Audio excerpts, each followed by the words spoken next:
Hello everyone, welcome to Story Time in Seacliff.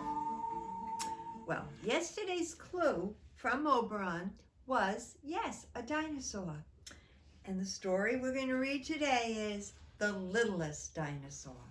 We ready? I think we are. And I have to tell you, the story has a sad part in the middle, but a very, very happy ending. Remember, all our stories have happy endings.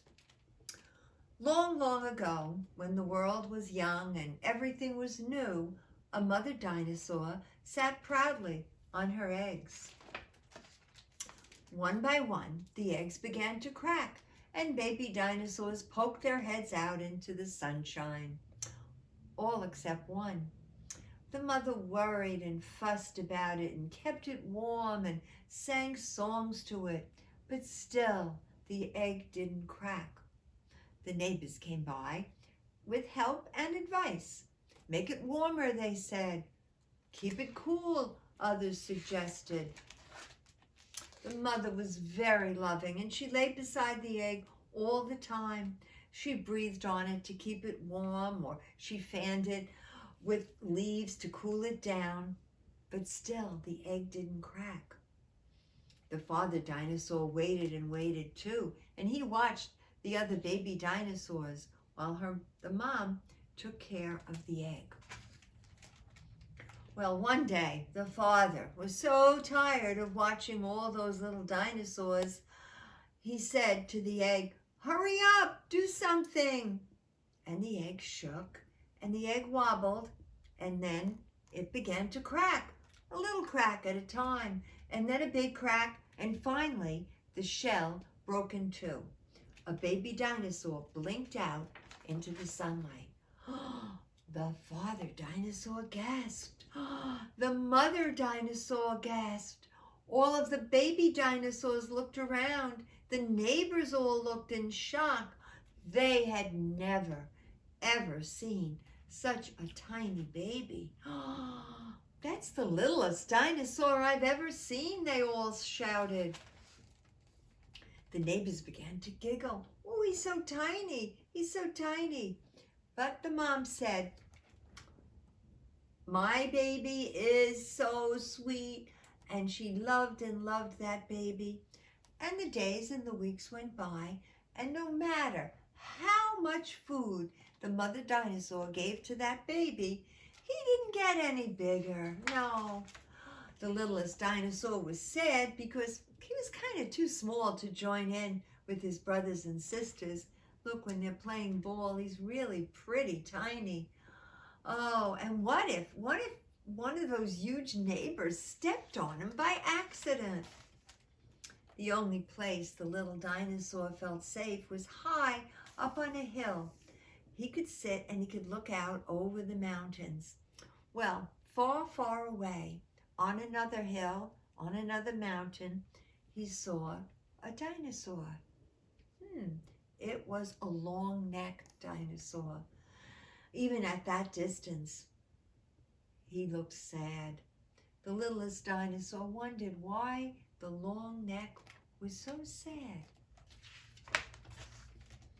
Well, the rainy seasons began as they did every year, and the big dinosaurs, they rolled in the mud, but not the littlest dinosaur. No, he really didn't like the mud. He was always getting stuck in it. So, help, help, the others would cry when they got stuck in the mud. Well, one day, the father dinosaur himself got stuck. Oh no, he was rolling and rolling and trying to get out, but he couldn't. The more he struggled, it seemed the more he got stuck. "Get me out of here," he shouted. The mother tried to help, but she got stuck. The neighbors tried. They got stuck. The little baby dinosaur was watching and watching. "Get us out of here," they all yelled. Oh no, the little dinosaur wished that he were big enough to help them. "You have to go for help," said the mother. But who could help? They were all stuck in the mud. And then, all of a sudden, he remembered the long neck.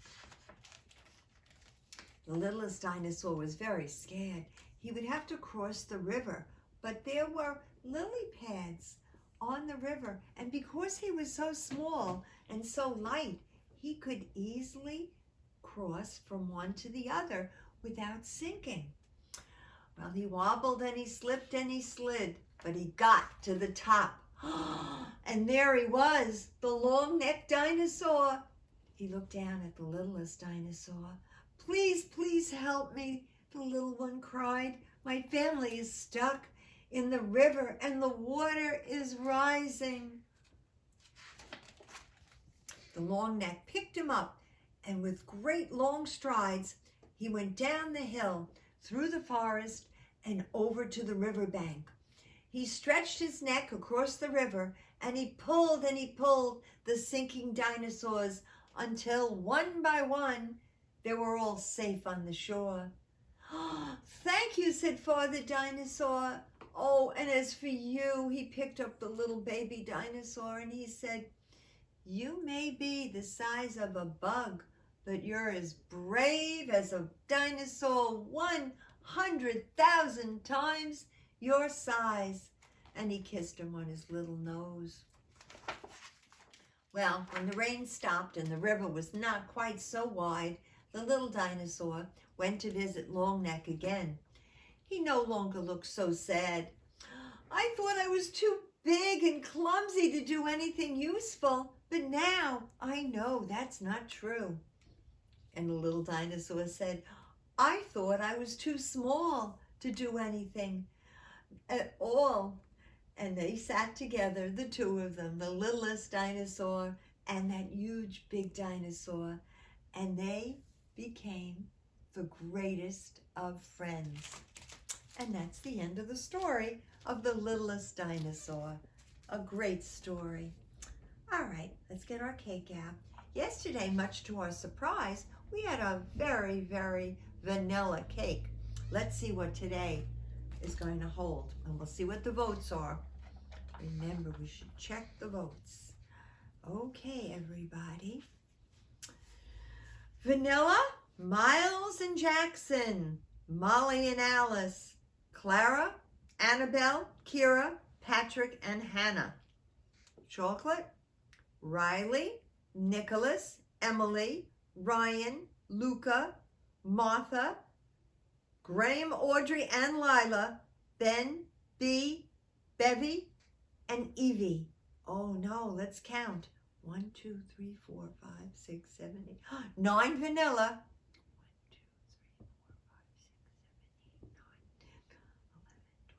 13 chocolate. Chocolate is going to be the flavor of the day. Let's flip them all over. Yes, there they are. A lot of chocolate today. Okay. Oh, and we have a birthday. I love when we have birthdays. This is our dear, dear friend, Mary Angela. And Mary Angela, she has another name. Some people call her Zia. Molly calls her Zia. But her birthday was last week, and we're going to sing to her today. Let's go. Happy birthday to Mary Angela. Happy birthday to you. Happy birthday to you. Happy birthday, dear Mary Angela. Happy birthday to you. All right. Thank you. Thank you, Oberon. Do you have a clue for us? Oh, let me see. Oh, you're going to love this clue. Oh, you're going to love it, everybody. Wow. Thank you, Oberon. Wow. Look at this, my friends. Okay. All right. Thank you, Cameraman Dan. And thank you, everybody who listened to our story today. And remember, I love you all very, very much.